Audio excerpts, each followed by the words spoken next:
Hello, I'm Donald Lloyd-Jones, Chair of the AHA's Council on Epidemiology and Prevention, and I'm here at New Orleans at the Epi and Lifestyle meetings with Dr. Paul Whelton. He is from Tulane University. Paul, thank you so much for welcoming us to your nice city. We just had a presentation of the 2017 AHA-ACC hypertension guidelines, which were presented to great fanfare at last November's AHA scientific sessions. Paul, why don't you tell us a little bit about the major changes that were represented in the 2017 guidelines? Well, a couple of big things. We emphasize the importance of accurate measurement of blood pressure and the role of getting measurements outside of the office, which we now recognize to be very important.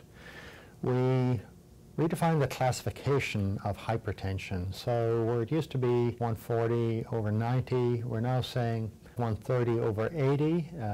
That adds about 14% to the prevalence, about 30 million adults. So that wasn't a step that we took lightly, but they are at high risk and they can benefit from reducing the blood pressure. The next thing we did was look at the strategy for how to make decisions about treatment. And the underpinning treatment for everyone with high blood pressure is non-pharmacological. Mostly it's going to be improving lifestyles, improving diet, improving physical activity. For those who have a high underlying risk, it's valuable to add in antihypertensive drug therapy. So that new category of stage 1 hypertension, 130 to 139 systolic, 80 to 89, most of them, about 70%, are not at high risk, and they really ought to be managed with lifestyle improvements. But for that 30% who are at high risk, they're going to benefit from a drug as well. So that's an important change. Now, because we're more targeted on who should get a drug, we actually don't increase the prevalence of recommendations for drug therapy much over previous guidelines. Another big change was the target for blood pressure. And a lot of new trials indicate to us that we ought to be aiming for lower blood pressures than we recommended in previous guidelines. So we're now suggesting less than 130 systolic. That's really where we have the great confidence to be helpful for practitioners. We say that's equivalent to about 80 millimeters of mercury diastolic.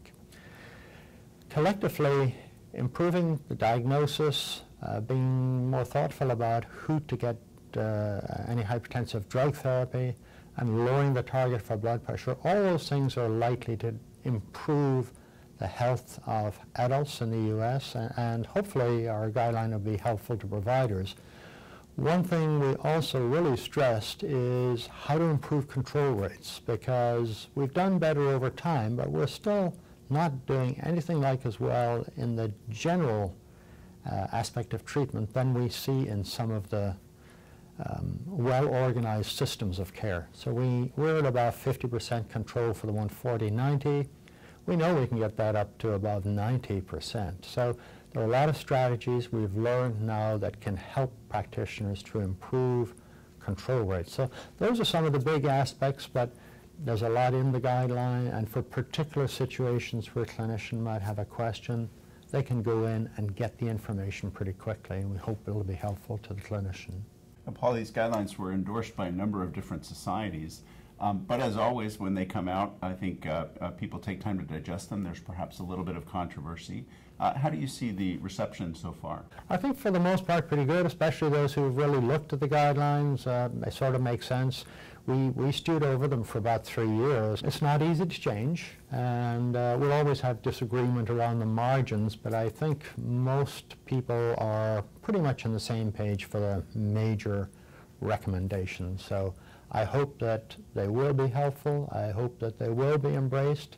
And I'm confident if they are embraced, maybe not 100%, but even 90% of it, it'll really help in practice and it'll improve cardiovascular health for the U.S. adult population. And any early indications of uptake by practitioners?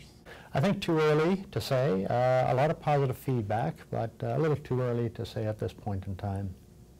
We are very consistent, I might add, with the Canadians, and certainly the target recommendation with the Australians were actually a little more cautious than they would be.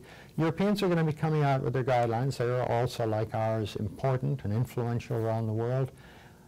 We'll see in the summer, but I have a feeling that they're going to be closer to us and less different. So hopefully we can all get on a page that is fairly consistent with one another, and we'll achieve the goal of our 11 supporting organizations, and that's to improve cardiovascular health.